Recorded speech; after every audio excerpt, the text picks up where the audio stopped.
Mola Productions.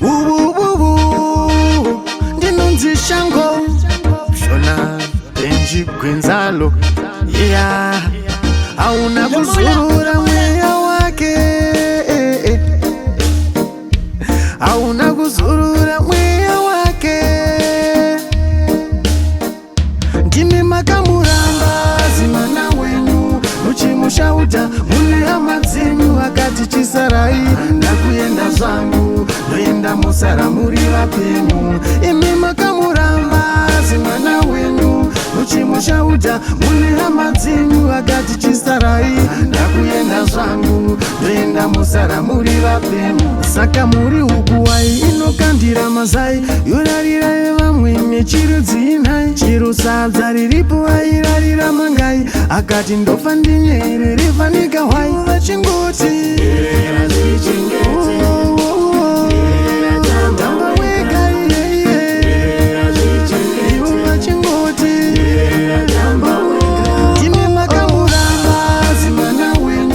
muchimushauta mune hama dzenyu akati chisarai ndakuyenda zvangu ndoenda musara muri vapenyu.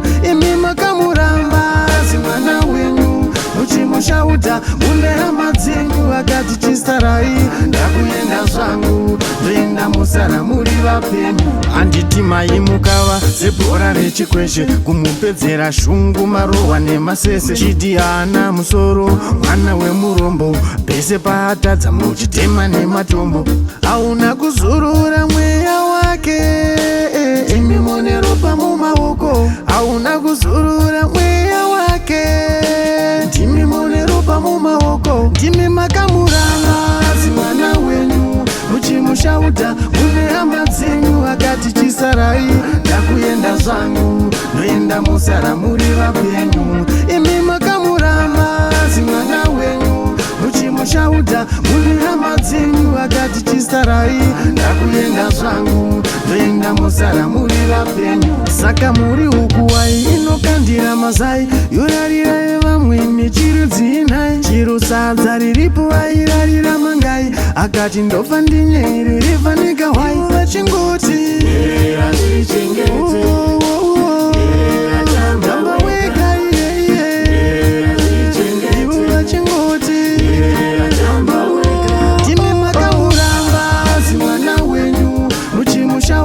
mune hama dzenyu akati chisarai ndakuyenda zvangu ndoenda musara muri vapenyu. Imi makamuramba zimwana wenyu muchimushauta mune hama dzenyu akati chisarai ndakuyenda zvangu ndoenda musara muri vapenyu.